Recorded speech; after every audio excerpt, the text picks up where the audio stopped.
so many people are around you at the onset of a tragedy, right? There's people in your house, there's people calling, there's a lot going on. So you can kind of get through it because there's so many people around. But after a year, you're the only one that's still stuck with those feelings and everyone else has gone on with their lives.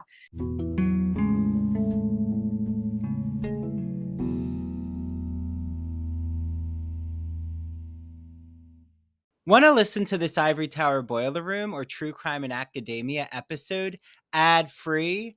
Head on over to our Patreon, patreon.com/Ivory Tower Boiler Room, to listen to all of our podcast episodes without any ads. You get access to our video episodes, our bonus episodes, and even more exclusive content, including merchandise. It only starts at $5 a month, so head on over to our Patreon. Again, it's patreon.com/Ivory Tower Boiler Room. And while you're at it, you know what would be such a help is if you could rate and review the Ivory Tower Boiler Room on Apple Podcasts or Spotify. And make sure that you follow us and share out our podcast to all of your friends. It truly does help. And I want to thank you all. It means so much that you're listening to the Ivory Tower Boiler Room. I hope that you enjoy this episode.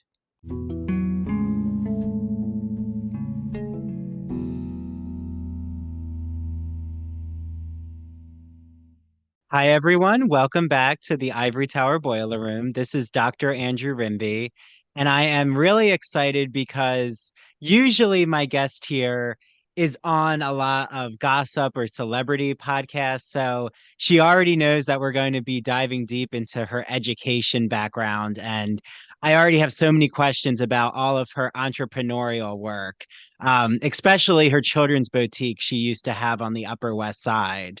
So, without further ado, I should introduce Rachel Uchitel to you all. So, Rachel, thank you for joining me here. Of course. Thank you for having me. So, because it is 9/11, I first, wanted to just reflect, and everyone out there, you became very infamous or known for two photos. The first, though, was with 9/11. So, if you could, just educate everyone who's listening about how you really became well known for that photo that has been shared around of you after 9/11 with a photo of your late fiance. Yeah, of course. So basically, to make the long story short, my fiance, Andrew O'Grady, his name was James Andrew O'Grady. We called him Andy. He had gone to work that morning, and I was at Bloomberg working that morning. I had gone into work at 5 a.m. And obviously, we all know how that day panned out and what happened. But where that photo that you're asking me about took place was because a couple days later, I believe it was only maybe a day or two later, I think it was the Wednesday. I was looking for, I was doing what everyone else was doing, which was they were going to Kinko's, they were making up sheets that said the last time, they saw their loved one that was missing, the stats about him, had a picture. And I was going from hospital to hospital, standing in the lines with everybody else, trying to find out if his name was on the list. So where that photo was taken, it was at Bellevue Hospital. I had just come from being in the line, and they had told me that he was not on the list. And, basically a crowd of, journalists, paparazzi, whatever they were at the time, were asking questions to a lot of different people. And I was just trying to bring awareness to who he was. But that photo was actually taken after the cameras stopped rolling. And I just remember, listen, I was 26 years old. I just remember saying to them, like, please help me. He's my whole life. Like, I don't know what to do without him. And so while I had been talking to the cameras, I was, I was speaking really well. I was very clear. I was not crying. But after that, I gave that segment kind of right after I kind of broke down as I was saying that. So that's where you get that shot of me like crying because I was like, please help me, do what you can to help me. Well, and you've talked a lot about how after, first, I'm so sad about the loss of your late fiance and that day and the aftermath. But, 22 years later now, I can't even believe. I mean, I was in third grade when 9/11 happened, and now I'm 30. Mhm. So time is just flying by. But I remember you talking so openly and poignantly about how many people reached out to you. It was this huge support group of messages you received. Like, what were they saying when they reached out to you? Who was reaching out to you? Well, so that picture ran in every paper in the world. It was on the cover of most papers. So I was legitimately getting letters from everywhere as far as New Zealand, Australia, Germany. I was the face of tragedy. I was the face that they could put a story to connect if they were not part of 9/11. So they were really following my story. I mean, I even remember a guy, he was based here in America. I think he was from Michigan. He wrote a song for Andy, like a full on ballad and about this girl he had seen looking for her fiance, which was me, and sent it to me. And it was incredible, how many people were looking for Andy, wanted to know what happened, were following that story. And, they just were, their hearts were breaking for the situation at hand. But I think it became something that they could invest in when they saw this like fresh faced 26-year-old girl who had, a very handsome, gregarious, person that they had lost. And so they could identify with that. Well, and when you were on Celebrity Rehab with Dr. Drew, there's Mhm. this very just, I mean, it resonated with me, Rachel. There's this moment in Celebrity Rehab where Dr. Drew says something like, Rachel, can you share with the group what you told me yesterday? And then you open up about two major losses when you were 15 at the Millbrook School. And correct me if I'm wrong, but at the boarding school, you learned that your father, from the headmaster, had passed away from a cocaine overdose. And then your, Andy passing away from 9/11, and you share this all with the group. And it just really, you say that it's not that you are sad now when you reflect on it, when it happened after a year with Andy, but you say that actually there was feelings of anger, Mhm. anger because these two major men in your life left. How do you reflect on that now? Your father and Andy, and how you phrased that then when you were on Celebrity Rehab. Yeah. So like just hearing you say it kind of makes me tear up. So I think the way I dealt with it back then was I just, for both losses, they were in such tragic ways. And to correct you, it wasn't at Millbrook. I went to Millbrook after I went to CEDU. I found out about it when I went to CEDU, which was a therapeutic boarding school that I was sent to from when I had just turned 13 to basically till I was almost 16. And that was, we can get into that separately, but that was a whole very like abusive, therapeutic boarding schools, in my opinion, are very abusive. It was shut down for abuse. And so it was a horrible place to find out that my father had died because I was still hoping I would get out of there. My mother had sent me there. And my father was very upset that I was there. So anyway, um, I, of course I was sad, but for me, my feelings didn't really kick in because so many people are around you at the onset of a tragedy, right? There's people in your house, there's people calling, there's a lot going on. So you can kind of get through it because there's so many people around. But after a year, you're the only one that's still stuck with those feelings and everyone else has gone on with their lives. So I just remember, later on feeling like, why would you do this to me? Regarding my father, like, why would you choose drugs over your kid? Why would you choose to do something that would affect your life like that? And then with Andy, I was angry at the world, not at him, but like, in what world do I get engaged 2 weeks before I finally find the love of my life, like the guy I want to spend the rest of my life with? And, you know, it was an honor for me to have been loved by someone like Andy, like he was the best guy ever. So And then he's killed by terrorists. Like how does that even happen? You can't even make that up. It would sound too ludicrous. So I was just angry. I was angry at everybody for feeling like this situation happened. But it was almost easier to sort of blame them and say they've chosen to leave me. Of course, they didn't choose it, but at the time, that's the feeling that was resonating with me. Yeah. Do you still keep in touch with Andy's family, or, is there correspondence that's happened over the years? No, so immediately they blamed me. I was on the phone with Andy when the plane hit. I was covering the story for news. I worked for Bloomberg News, as I said, and we were on the trading room floor. We were covering it, and he was telling me what he was seeing out the window. And because the first tower had already been hit, and he was on the 104th floor, and so he was looking. He could look right across, and he was telling me, Rachel, you don't understand what I'm looking at. I'm looking at papers flying through the air. I'm looking at people, hanging out of the windows, like waving, trying to get people's attention. And then he was watching people jump, and he said, God, what must be going on in that room for them to choose to jump out of the window? So he had said right before the phone went dead, okay, I think I'm going to try and make it down.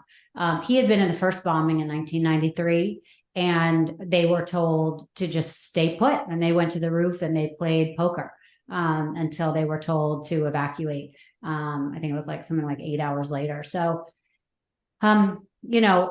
as he told me that, and I was on a trading room floor, there's televisions everywhere. We have 3 televisions on each person's desk.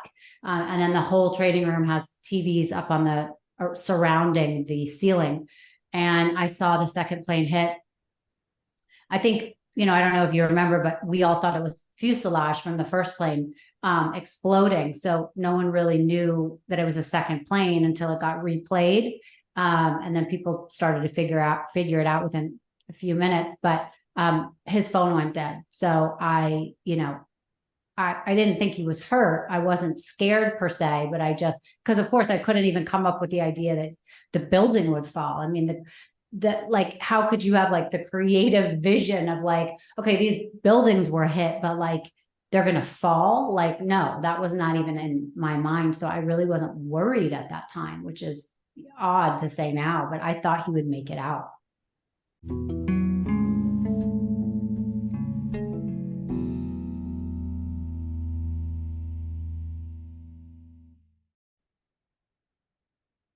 Hi, everyone. This is Dr. Andrew Rimby, and I am so excited to be talking about Broadview Press. You might be asking, what is Broadview Press, Andrew?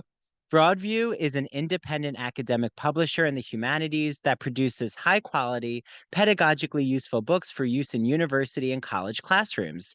They publish in the humanities, mainly English studies, writing, philosophy, and history, just to name a few genres. And recently, I had on Dr. Jason Holt, who wrote all about the philosophy of sport. And what better summer episode than to talk about what happens when a philosopher dissects the beautiful aesthetics of sporting culture? In the spring, I had on doctors Kyle Stedman and Tanya Rodriguez to talk about what is sound writing, how to make audio projects in the college classroom, how to even have your students create podcasts. And then in the winter, I had on Dr. Jeffrey Weinstock. He talked about analyzing pop culture. Yes, I even sneak in some Real Housewives questions and how to teach composition and make it fun. He uses this whole metaphor about being a mad scientist in this gothic lab. And in the fall, I had on Dr. Ann Stevens, and she talked about literary theory and criticism. And yes, the university season is upon us. So, what better way to talk about the college classroom than to actually understand what is literary theory? That's a wonderful episode for all of you out there who teach literary studies. I love Broadview Press. Make sure you use their exclusive code. It's Ivory Tower on broadviewpress.com. You get 20% off all Broadview Press publications. Okay, until the next Broadview Press interview, And now back to the Ivory Tower Boiler Room.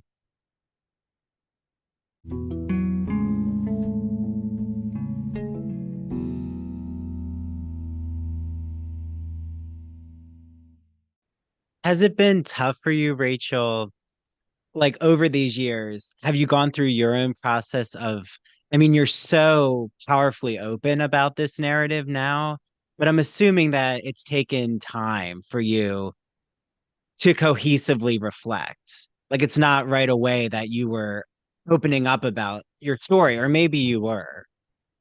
Well, I mean, I'll be honest with you. I think that parts of me are still stuck as a 26-year-old girl who, has a huge sense of grief and loss that probably stifles me from being in real relationships or something. I mean, I'm not married. I have never really found, someone who I consider the love of my life since then, to be, just to be frank. I mean, maybe people that I've been with have probably assumed they were, but in reality, that's not the case. And yeah, I can talk about it. I don't really talk about it during the year, but when the anniversary comes around, I do share it because I think it's important to remind people of Andy. That's the reason why I think it's important. And also, listen, in human nature, you want to connect with people, right? So everyone has a connection on that day of what they went through. Me being able to share mine helps people kind of remember where they were, or they get interested in hearing somebody who really was touched by it. But it still brings up major emotions for me. It still is something that's very hard for me to deal with, almost like it was last week. It affected me to my core. I feel that in my bones all the time. Andy's somebody in the background of my life that's always there. Even my 11-year-old daughter, who of course wasn't born during this, knows him as someone who is a part of my life, almost a part of her life. And it's odd, in schools, they don't teach about September 11th in history class, at least not yet for her age.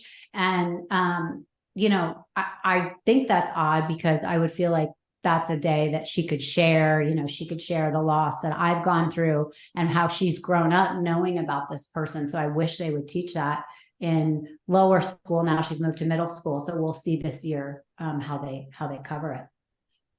Yeah, I mean, so many of my close friends, or even growing up in New Jersey, but by Philly, so many talk to me about the 9/11 Museum. Is that a place that you visited, Rachel, or is it too jarring? Like, would it be too emotional to enter into it? So I've only been once. I went on the 10-year anniversary. Oh no, not the 10-year anniversary. I'm sorry. I went like 5 years ago. So um I it was very difficult for me to be in that room, but also I felt like I had a closeness with all the stuff that I was seeing. So it was really important for me to go. I would go back with my daughter to show her so that she sees what it's like. I mean, my photo is in there, so, and Andy's photo is in there also, so I would go back, but yeah, it was really hard to go there for me. Yeah. Well, thank you for sharing this, Rachel. I just appreciate it. Even when I was rewatching you on Celebrity Rehab, it's a reality show, but you were so dedicated to journeying through your mission of being open and trying to, I mean, recover from love addiction, which Mhm. I know you had mixed feelings about whether that was an addiction or not. Yeah. Even telling Dr. Drew, like, I think this is crap. Um, Mhm. but let's see what happens. But it seems that you really did gain a lot from that experience. I mean, how did Celebrity Rehab help you? Well, a lot of people are talking right now about what it's like to be on a reality show. And I can tell you from my experience that there was nothing about it that was edited to make someone look the way that they didn't portray themselves while we were in it. And it was not a show. We were all in rehab. Leif Garrett was withdrawing from heroin. Other people were coming off of whatever it was that they were coming off. And I had 8 people total on my show, including me. 2 of them are now dead for, drug related things. So it really is something that can kill you, right? It was very serious. My group took it very seriously. And in all the the groups before and after, I know people have taken it seriously, and I've become friends with a lot of them. Like Dwight Gooden was on the season after me. He's such a spectacular guy, but addiction has been something that has affected his life. And we're all kind of in it together. I'm really good friends with Michael Lohan, who was in the season after me as well. With Dwight, Jeremy Jackson, I just had on my show. He was on it. And his mission in his life has been about recovery and teaching people how to come up from their rock bottom and really be who they're supposed to be. So I loved being on the show. I mean, obviously it was really hard. There's a point where I leave because I get into a huge argument with Janice Dickinson, and I think she's there for the wrong reasons. And I just get kind of fed up by the whole thing. And I start to realize what reality TV is. Like, people are there because they get a paycheck and they want airtime and they want to make a scene in front of the cameras. And I was like, I'm not a reality star. I mean, I am now because I'm in it, but like, you're not going to do this around me. I'm here to get help. And so we have a whole knockdown, drag out fight about it. And I leave, and ultimately I come back, and that was a great it covers 2 episodes, but it was nothing was edited differently than how we were at the house. I will say that. Was it really difficult because of your father's addictions when you were in celebrity rehab? Like you kind of being, I mean, I know they say you had a pill addiction, but I mean, you could clear that record. Like it seems like Leif Garrett, he is going through severe withdrawal at the beginning. And I remember there's a moment where you say, Rachel, please leave, don't leave. Like you're my support system. Yeah. So Yeah, was it? I loved Leif. He was great. And I really connected with him. Yeah, I mean, I think for me, because, I am somebody who's dealt with someone with addiction, I feel an affinity for people like that. I feel like I can help them. I have this like savior mentality that I feel like I want to try and help them and save them. So I really connected with all the people on that show, for the most part, but especially Leif, because he was so deep in it. But and he was just so even keel and cool. I mean, he was just the coolest dude and really got me. A lot of other people were like goofy, and Jason Davis was constantly goofing around and just in his own shit. But Leif and I were really good buddies. But yeah, I mean, I don't know if I answered your question there. Yeah, yeah. Well, and wait, who is is it Keisha Cole? This Oh, so Frankie Lons was Keisha Cole's mom. Yes, she also is unfortunately one of the ones who has passed away. No, that's sad. Yeah, that's very sad. I mean, Yeah. because there's a moment where she even talks about the cameras are watching her naked, or um Yeah, she was a that little was dramatic about that. She was yes, but I loved her so much, but she's one of the ones who, when I left for that night, she's like, the house is different without Rachel. Rachel was my support. I need Rachel back. And like all that stuff really meant a lot to me. I really connected with those people. Oh, and so what you asked before, it wasn't hard for me to be around people with addictions because I've dated people with addictions. It's probably my pattern to try and, give chances to people that I shouldn't, and you should have real boundaries. But no, I enjoyed being with those people.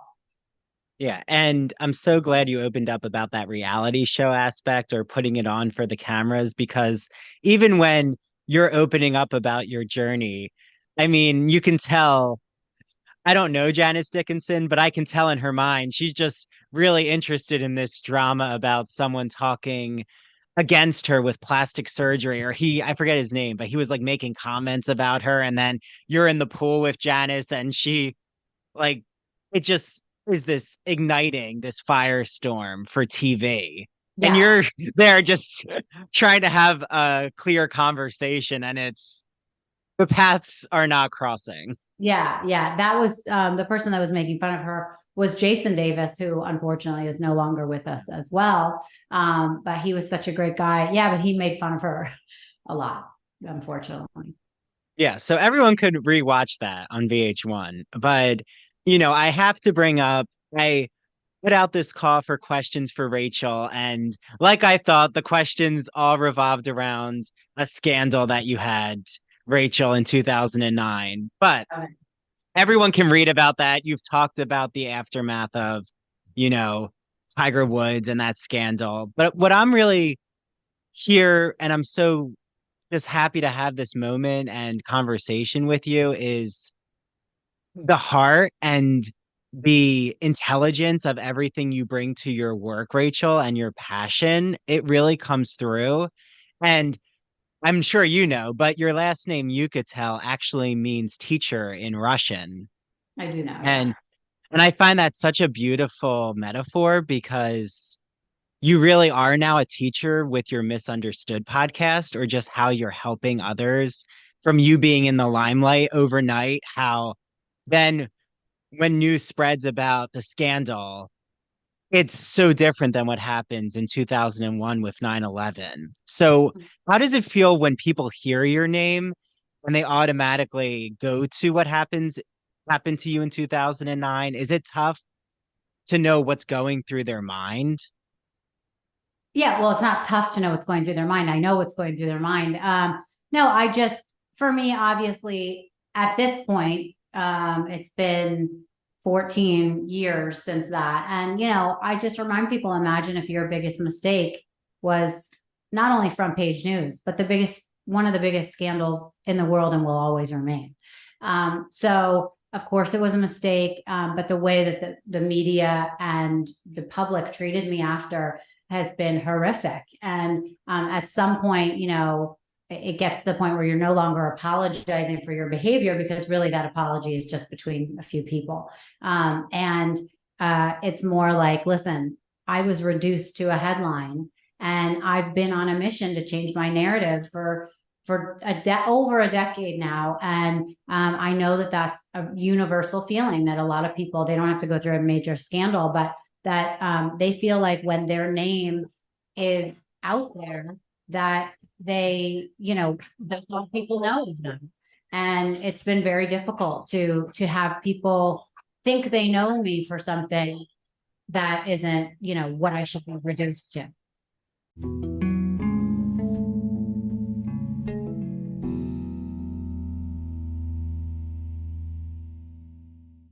LGBT stories are universal, but each one speaks to the individual heart and soul of the writer telling it. Do you have a story to tell? Or have you been moved recently by an LGBT book, film, painting, television show, or other form of media? Then the Gay and Lesbian Review wants to hear from you. The GNLR believes in bringing awareness to queer art and artists through reviews, commentary, and thought pieces in which the author relates their personal lives to a particular piece of art, a novel, a movie, or what have you. In addition to the print magazine, the GNLR also publishes articles on its blog as well as personal essays on its popular Here's My Story section on glreview.org. That's glreview.org. To learn more about submitting an article for the GNLR, visit their writer's guidelines. The link is located at the bottom of the homepage. And if you have any questions, email publisher Stephen Hemrick. That's STEPHEN.HEMRICK at glreview.org. The GNLR and its readers can't wait to see what you have to say. Hey, Ivory Tower Boiler Room listeners and true crime friends. You've heard me gush over this incredible woman and her beautiful products. I'm talking about Mandy Made It. Mandy makes customized and original crochet and pre-cut goods. They are the perfect, unique, one-of-a-kind gift for literally anyone in your life. And she makes incredible home decor. I still have my pumpkins that I put out every fall. I just love them. Check her out on Instagram at MANDEE Made It, or search Mandy Made It on Facebook. To order, just slide into her DMs, and if you mention the Ivory Tower Boiler Room, you will receive a free personalized gift with your first order. So, go on Instagram and look up at Mandy Made It, and Mandy is spelled MANDEE Again, her handle is at Mandy Made It, Mandy spelled MANDEE, and order today. As a Long Islander, I was so excited when I finally found a med spa that totally matched everything I wanted. I was looking for a good facial place, a good place that had skin products. And guess what? In my hometown now of Port Jeff Village, there is Skin Med Spa. And I'm here with the owner, Lauren, who's going to explain to you all what kinds of services are offered, products that are offered, and why you should come to Skin Med Spa if you're in the Long Island or New York City area. Well, we wanted to open up a place that was offering all holistic, natural treatments that were really providing results driven, where someone could come in maybe struggling with acne and has tried so many different products and they couldn't find what's right for them. So we customize all treatments to really help you dive into your skincare goals, whether it's anti-aging, rejuvenation, like I said, acne, just to help with cellular turnover, focus on building healthy skin. We have 2 locations. We have Skin Med Spa and Body right here in Port Jeff Village. And again, we focus on all natural plant-based skincare. We'll help you design a good custom skincare line for you, and we'll help you find the right treatments, whatever your skin needs. Yeah, so Lauren and Sarah, they know that I get puck cupping here. I get hydrofacials with Rosie. I get jet peel facials with Lauren. Everything here is so wonderfully curated, like Lauren said. And there's just any kind of product. Oh, I know. There's now laser hair removal. I mean, there's always a new product being offered. So everyone out there who's listening, if they want to come to Skin Med Spa in Port Jeff Village, how can they find you and get in touch? We're really active on social media. So at Skin Med Spa PJ on Instagram, that's the best way you could probably find us because we really try to post daily updates of our clients and who's coming in and the treatments that we're doing. And of course, on our website, there's always links on how to book an appointment. But everything we do when you call us, that's always the best way. We answer the phone and we'll talk forever and help you find whatever is perfect for you. Okay, well, hopefully Lauren gets to meet you all. Say that you heard Skin Med Spa's ad on the Ivory Tower Boiler Room, and maybe I'll see you all here. Okay. Sounds good. Bye. Thank you.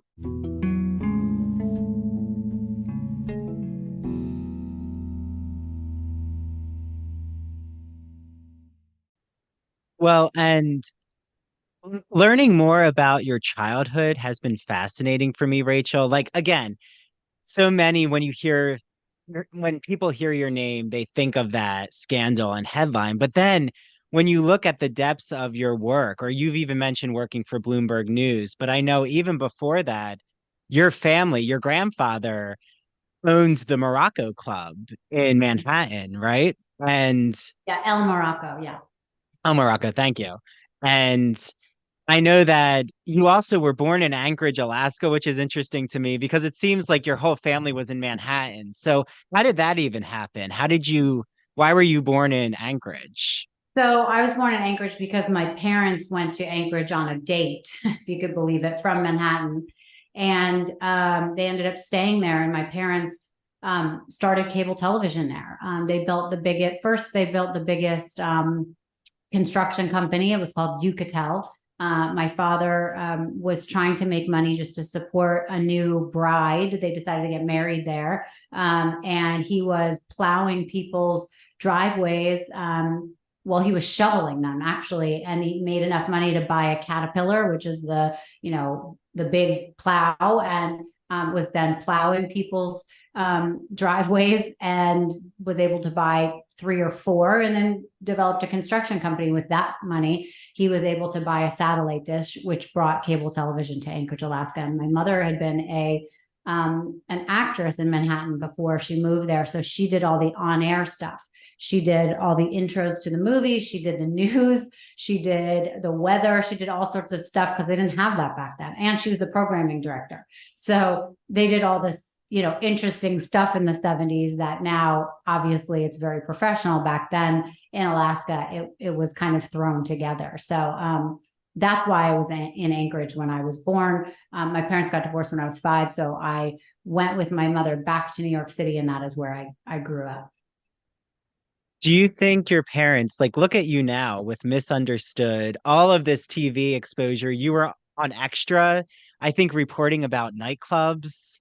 And like all of this TV production experience you have, do you feel that it's just in your blood? Like you and the camera? Yeah, I mean, I think that there's something to that. You know, my grandparents, as we were talking about, own El Morocco, which was the biggest nightclub in the country, where all the celebrities would go there. You know, John Kennedy would come in from Washington, D.C. when he was president and borrow my grandfather's car and his driver to take him through Manhattan. And, you know, even Nixon was coming to his nightclub, like literally everyone, Marilyn Monroe. So it was the place to be. So that was very much like a production as well. So, you know, it's, you know, and then even when I moved on to doing nightclubs myself, when I opened up Tao in Las Vegas, it was like being in production because it's like hosting a show because everything is so regimented and you have to make sure things are to a schedule. So when the doors opened, it was like running a TV show. So yeah, I mean, I definitely have had the background for sure and the experience for my whole life. Yeah. Well, and recently Teddy Mellencamp on Two Teas in a Pod name dropped you and said, "Oh yeah, Rachel got me in when I was 19 into clubs." So it seems like you were kind of that gateway to going behind the rope. Is that true? Like, or is there more? I'm sure there's more to what you were doing. Well, yeah, I mean, I was the director of VIP operations. I'm the one that had to take care of the celebrities. I'm the one that decided where everyone was sitting. I'm the one that decided what everyone was paying. And then I had a host team of like 15 people under me. And then I managed the security guards and managed the waitresses. So, you know, it was a show that was mine, right? So I wasn't just letting people in at the front. A lot of people misrepresent my job back then, but you know, there are the four owners and then there was me. So, and I was the face of their club. So it was a pretty big deal what I did. And yes, I knew Teddy. She was one of my clients. She would come into Vegas. I would get her a table. I would make sure she wasn't paying because she came from a famous family. We had you know, now I think it's different. I think everyone has to pay, but back then we took care of her like she was you know, a VIP, which she always has been. She's a great girl. And so all of this with Vegas is after um so after Bloomberg News, you go to Extra and then you go to Vegas. Is that the No, timeline? Extra was just a brief stint. I was friends with Mario Lopez. He asked me to co-host with him for a week. And I went to LA to co-host with him, which was super fun. But that wasn't supposed to be a long thing. And I went to, you know, I did, you know, my life was all in sections, which is really odd, right? So I did the Vegas thing.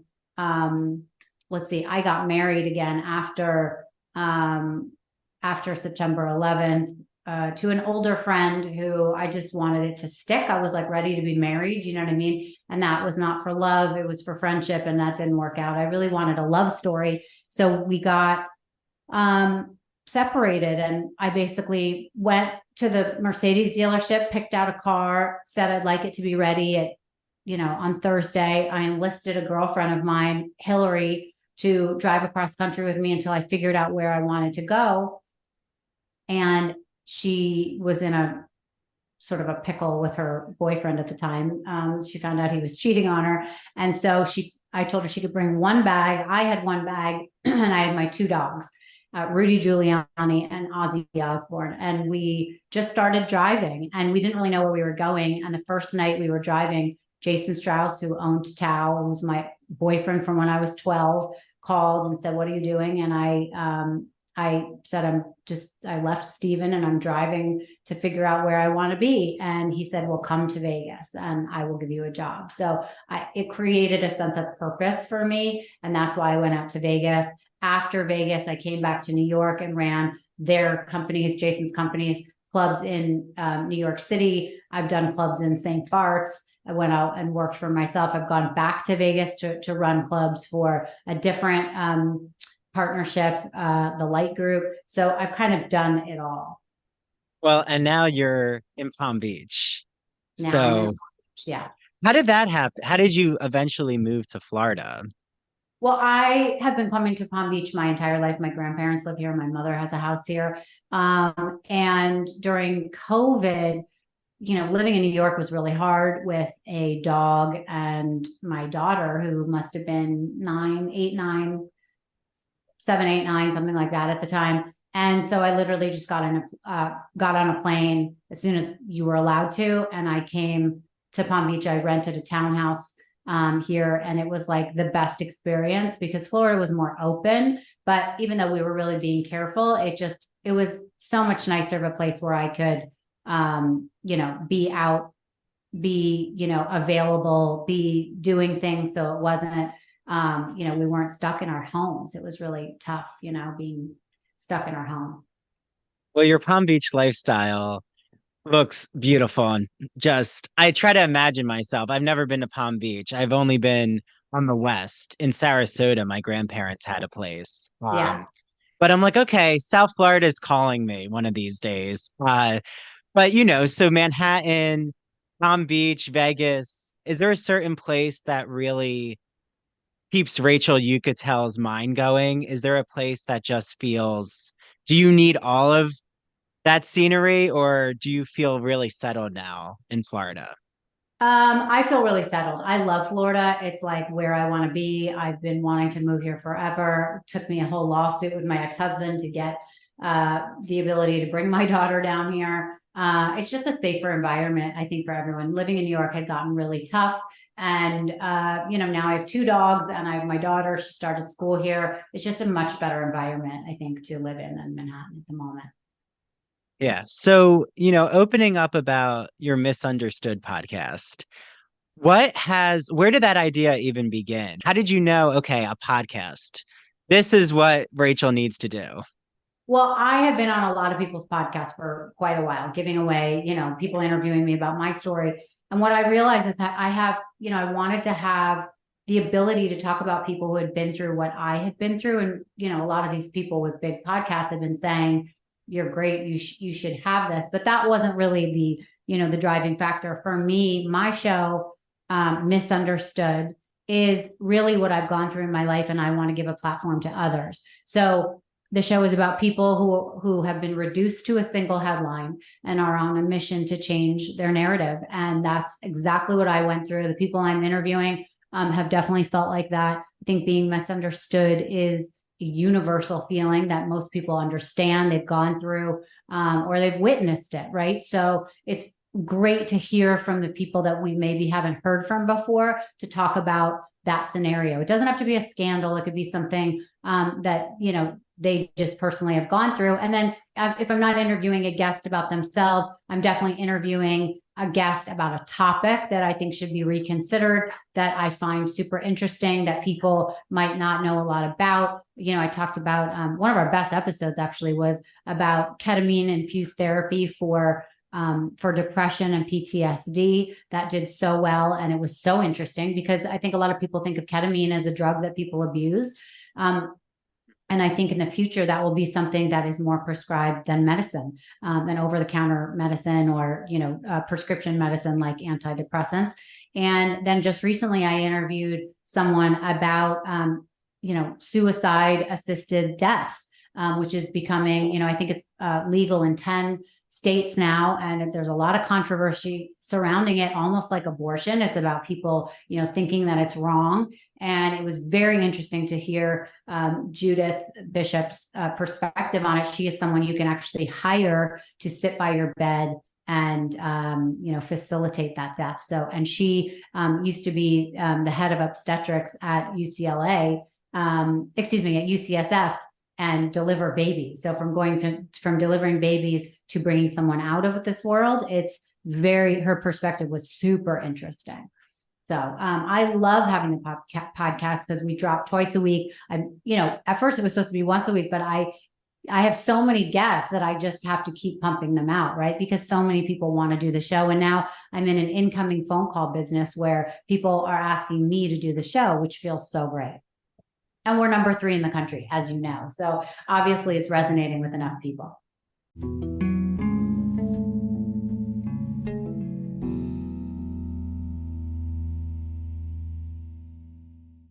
Hi, everyone. This is Andrew, and I am interrupting what I know is such an exciting Ivory Tower Boiler Room episode to tell you all about one of my favorite podcasts. It's called That Old Gay Classic Cinema, and it's hosted by Christian Garcia. Christian is joined with guest co hosts to talk about classic cinema films that we know and love, and he analyzes them through a queer lens. So he's talked about The Sound of Music, Alfred Hitchcock, The Wizard of Oz, Sleeping Beauty, 101 Dalmatians, and recently Hello Dolly. I actually was on his first ever episode to talk about my love of The Sound of Music and playing Captain Von Trapp in my high school musical. Then I was joined with Mary DePippi, the host of True Crime in Academia, and our friend Travis Roundtree to talk about Alfred Hitchcock's Vertigo. Mary just had Christian on True Crime in Academia to talk about female poisoners, including the evil queen from Snow White and actual real life female poisoners. So Christian's podcast is the best. You must add it to your listen list. After you listen to this episode, make sure you head over to That Old Gay Classic Cinema on Apple and Spotify. Make sure you follow him on Instagram at That Old Gay Classic Cinema. And he's also on TikTok. Don't forget TikTok. Okay, I can't wait for you all to listen to That Old Gay Classic Cinema. And now back to the Ivory Tower Boiler Room. Hi, this is Andrew, and I'm interrupting what I know is an exciting ITBR episode to talk to you about one of our sponsors, the Gay and Lesbian Review. Discover new things about gay and lesbian literature, history, and culture with a subscription to the Gay and Lesbian Review, a bi-monthly magazine of history, culture, and politics that publishes essays in a wide range of disciplines, as well as a slew of reviews of books, plays, and movies, and a number of special features, such as artist profiles and our popular art memo column. Each issue of the Gay and Lesbian Review brings you consistently intelligent, lively, thought-provoking articles focused on a unifying theme, and it brings together the leading minds on the topic. You won't find a lot about the latest dating fads or fashion trends, but you will definitely find articles about online dating, like using Grindr as a social phenomenon, or even the gay influence on 20th century fashion. Did you know that I've actually interviewed 3 Gay and Lesbian Review contributors? Make sure you listen to my Ignacio Darnad Breaking the Gay Code in Art episode, where Ignacio explains that key artistic figures like Michelangelo, Donatello, Thomas Eakins, J.C. Leyendecker, and Thomas Finland all have really explicit homoerotic artwork. And then head on over to the next episode where I talk with Dr. Vernon Rosario about LGBTQ psychiatry and how homosexuality got depathologized. And our most recent episode was with the Gay and Lesbian Review's literary editor, Martha E. Stone, and she talks about what LGBTQ literature you should be reading this summer, and also how to become a contributing writer and a reviewer for the Gay and Lesbian Review. To subscribe, visit glreview.org. That's glreview.org. Click subscribe and enter the promo code ITBR to receive a free copy with any print or digital subscription. And as an added bonus, you also receive online access to all of the Gay and Lesbian Review's archived issues. All of them. Okay, enjoy your reading, everyone.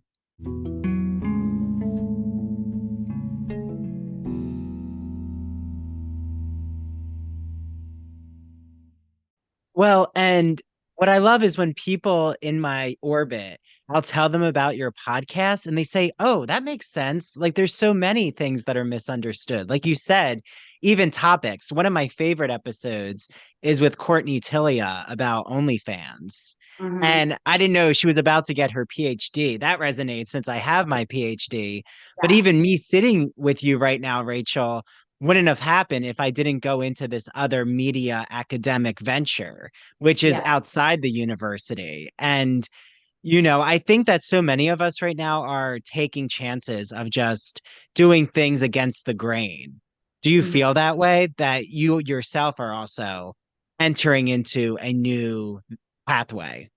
Yeah, well, I think it's important to always be challenging yourself and always be, finding something that's uncomfortable, because that makes you, more well-rounded. And if you stay in the comfort zone, you're just only going to go in one lane. You got to get a little uncomfortable to see change, right? And to grow. So for me, yes, it's been uncomfortable. Every time I go to interview someone, I'm always a little nervous right before I do it, because I want it to be a good interview. I want it to get new things out of them that we haven't heard. And obviously I'm creating a platform for these people. So I want them to trust me. So that is always uncomfortable, but I know that we have a common bond in the topic.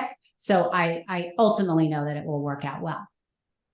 Well, and maybe getting your education in there, your bachelor's in psychology might be it might come to bear on a lot of just how Yeah. you're able to read people. Yeah, so I do have my degree in psychology. I find people and human nature interesting, which is another thing that I talk about in sort of the intro of my podcast, that we get to understand human nature, why people do things the way they do them, and the power of second chances.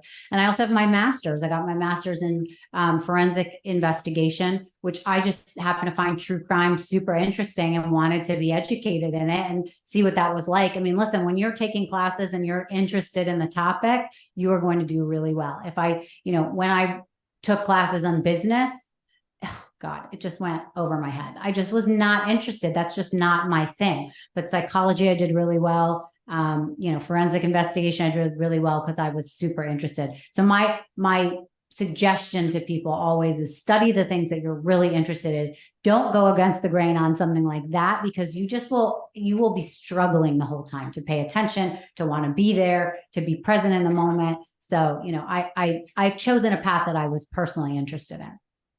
Well, and after Courtney's episode, I have to ask, Rachel, are you going to be announcing some big news about your OnlyFans? Well, it's something that I've always wanted to do. Who wouldn't want this extra side job? So you make a little income. But after that episode, she broke it down in such a way that she was so great. And I was like, oh, I could do this. You don't have to do things that are dirty and naked, in OnlyFans. You could be doing the dishes. Everybody has an opportunity to showcase themselves however they want to. So it is not a closed door for me. Let's just say that. Yeah, even with Shanna Mokler, you said, or Shanna Mokler, you said that the public's perception, I think you're quoted as saying that someone would be sucking dick. I think is what you say, but you're like, Shayna, you've pulled back the curtain on that and showed us there's so much more to this OnlyFans venture. Yes. So Yeah. I love, though, how you go there always. You have no qualms about being blunt and frank, and I attribute that to your Manhattan personality. Probably. Yeah, probably. I'm not Well, very well, I think you're a very full of social etiquette and decorum. But, it's just been so wonderful, Rachel, having this discussion with you. You also can release, too, that you have a Patreon, especially because we briefly touched upon your journey into Vegas. But I know eventually you're going to do more of your life journey that Yeah. hasn't been talked about, that you Right. haven't And revealed on podcasts. yeah, I'm going to start, at least once a week, putting out just content of my own, where I just sort of turn on the mic at any given point in the week. And I'm sure it'll be more than once a week, right? Where I just want to talk and have someone listen. So I think it'll be really cool to, to see how Patreon does. I hope that your listeners will sign up and give it a chance, at least for a month, to see what it's like to get to know someone, kind of while they're just sitting alone, having their thoughts and want to share. For example, my daughter just was in the hospital 2 nights ago. She slipped and fell, and how life can change on a dime. She had to get 6 staples in her head, and her foot broke in 3 places. And that was really traumatic for me. So, that's something like I would turn the mic on 2 days later now and kind of go through what I felt, what I went through, and how people have received that news has been very interesting to me because I'm here in a new town. And so, that will be one of the things that I talk about on my Patreon, because I think a lot of people can identify what that's like when you all of a sudden you're fine, but then next thing you know, you're in a state of fear and panic and don't know what's going to happen. And so whatever, we'll talk about that on the Patreon, as well as all the different stories of who I am and how I got here, that a lot of them are saved for my book that I'm working on, but I will be telling them in a little bit of a different way from a mic, Yeah, so patreon.com/misunderstood with Rachel Uchitel. I have it in this podcast show notes. I have links to Rachel's website that has her podcast, how to contact her. If you think you're misunderstood, reach out to Rachel. I've had people say I should create an OnlyFans. So maybe Rachel, you and I will have to, we'll see. I Yeah. know that my parents are freaking out if I ever created one. Oh my So goodness.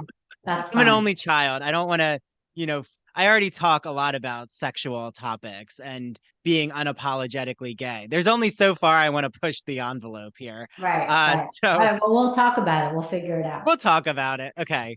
And if it happens, I'll blame you, Rachel. Okay. So thank you so much. Your parents can call me. They'll call you. Oh yeah. If you give them your number, don't worry, you'll be getting calls. So how can everyone follow you, Rachel, on your social media accounts? I'm on Instagram at Rachel Uchitel NYC, and I do read my DMs, so you can feel free to DM me. I would love if you guys went on to Apple or Spotify and listen to an episode, and then if you could take the time to write a review, that's always really helpful. It helps us get up on the Apple charts, on Spotify charts, so if people are leaving reviews and 5 stars. And if you have any suggestions for guests, definitely DM me or DM Andrew. Yes. Okay. Well, thank you so much, Rachel. This has been wonderful. And I feel we pulled back a lot of layers, and there's still more. There's always more to a person's psyche. Yes. Well, I'm happy to come on again at some point. We can have more conversations about different topics. Okay. Sounds good. Thanks, Rachel. Have a good day. Absolutely. Thank you.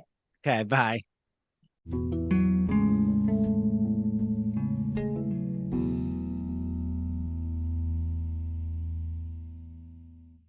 Thank you so much for listening to the Ivory Tower Boiler Room.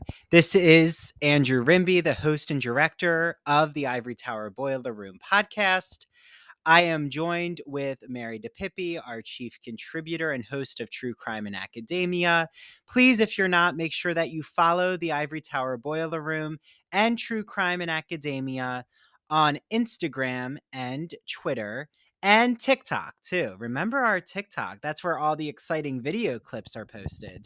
Make sure that you join our Patreon if you want more Ivory Tower Boiler Room and True Crime in Academia content. All the video interviews are on our Patreon. All of our bonus episodes are on Patreon. And it just means so much for you to join. For $5 a month, you unlock all of our bonus episodes. And also, it just helps support the Ivory Tower Boiler Room. Thank you so much for giving Mary and I a needed jolt of caffeine for coffee. Thanks for the $5. Head to patreon.com/Ivory Tower Boiler Room. We cannot wait for you all to listen to our summer season. There are so many exciting episodes.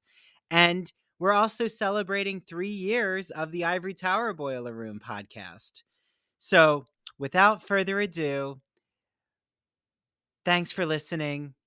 Make sure you listen to the next episode next week, and have a wonderful summer season, everyone.